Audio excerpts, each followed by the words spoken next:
You know that feeling when you're standing in front of a huge, ancient Indian temple, just totally blown away, wondering, how on earth did they build this? Well, today, we're going to crack the code. We're diving into the ancient blueprint that connects thousands of these incredible structures and learn how to read the stories they tell in stone. Okay, but hold on. Before we get into the nuts and bolts of architecture, let's ask an even bigger question.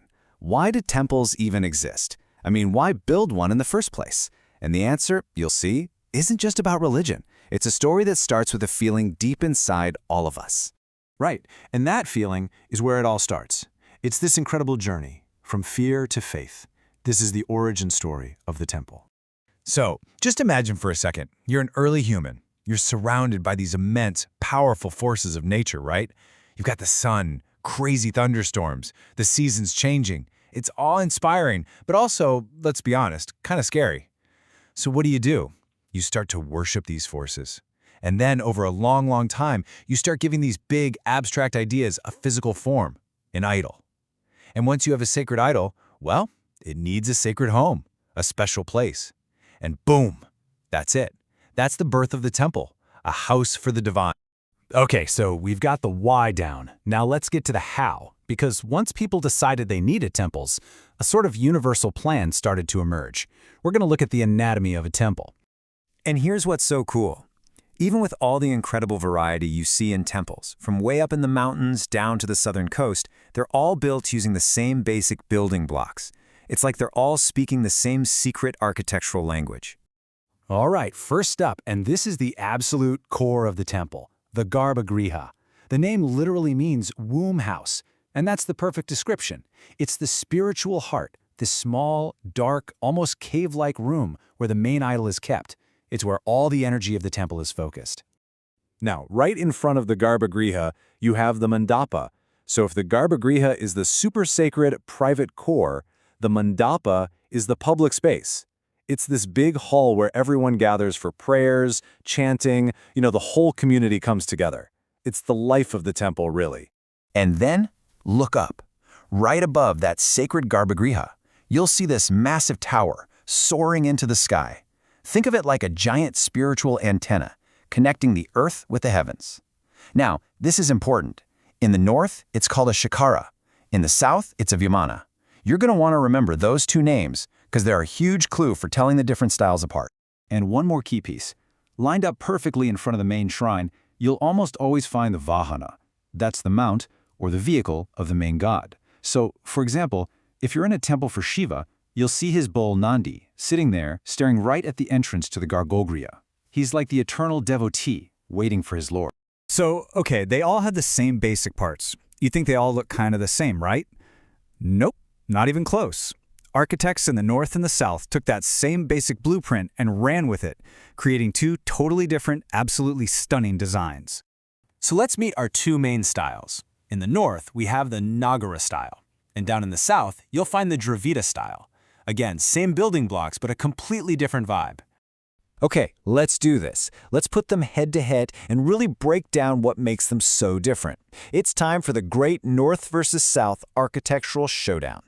Okay, difference number one you'll spot right away before you even go in. Temples in the north, the Nagara style, are almost always built on a high stone platform. It's called a jagati. You actually have to climb a flight of stairs to get to the entrance. But in the south, Dravida temples are built right at ground level. They're more sprawling, more connected to the earth. Now for the biggest giveaway, the tower. Remember the shikara and the vimana? Well, the northern shikara is scurvy. It's got this beautiful, organic, almost beehive shape. And often, you'll see a bunch of smaller ones clustered around it, making it look like a whole mountain range. But the southern vimana, that's a straight-up pyramid. It's got these distinct steps or layers, getting smaller as it goes up. One single, massive, powerful tower. Next, let's zoom out and look at the whole temple complex. Northern temples tend to feel more open, but southern temples, they're enclosed. They have these high protective walls all around them. And the way you get in is through these insane gateways called gopurams. I mean, these things are enormous, covered in sculptures, and get this, sometimes the gateway is even bigger and more decorated than the main temple tower. It's incredible. Okay, now let's zoom back in, right to the doorway of that sacred inner chamber, the Garbhagriha. The guardians are totally different. In the north, you'll find these beautiful, graceful sculptures of the river goddesses, Ganga and Yamuna. But in the south, you're met by these huge, fierce, muscular male figures called Dwarapalas. They're the divine bouncers, the doorkeepers. They're to keep out anything evil. And here's a final, super easy way to tell them apart. See a big water tank, like a huge reservoir right inside the temple complex? You're almost definitely at a Dravidian temple in the south. This water tank is essential for rituals, and it's a classic feature you just don't really see in the north. So, let's do a quick recap. 5 key things to look for. Platform high up or on the ground. Tower, curvy beehive or stepped pyramid. Gateways, simple entrance or giant gopurams. Guardians, graceful river goddesses or fierce male doorkeepers. And finally, the water tank. Is there one or not? You get those 5 down, and trust me, you'll be able to spot the difference from a mile away. But wait, you didn't think it was that simple, did you? History and art are never just black and white. So what happens when these two amazing styles start to meet and mix? Well, you get a third style, the great architectural remix. And this is called the Vesara style. You find it mostly in the Deccan region, which is kind of right in the middle of India, between the north and south. And it's exactly what you'd expect. A hybrid, a fusion. It takes a little from the Nagara style, a little from the Dravida style, and creates something totally new. It really is the best of both worlds.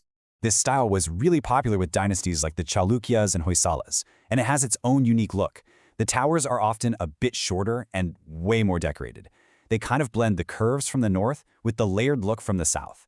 Oh, and a really cool feature, they often have this amazing star-shaped base. It's a style that feels a little bit familiar, but also completely its own thing. So you see, these temples are so much more than just buildings made of stone. They're like cosmic diagrams, they're history books, they're massive works of art. They show us that architecture isn't just about shelter, it's about what people believe. So really, the next time you stand in front of one of these incredible structures, ask yourself, am I just looking at a building, or am I reading a story that's been carved in stone for 1,000 years?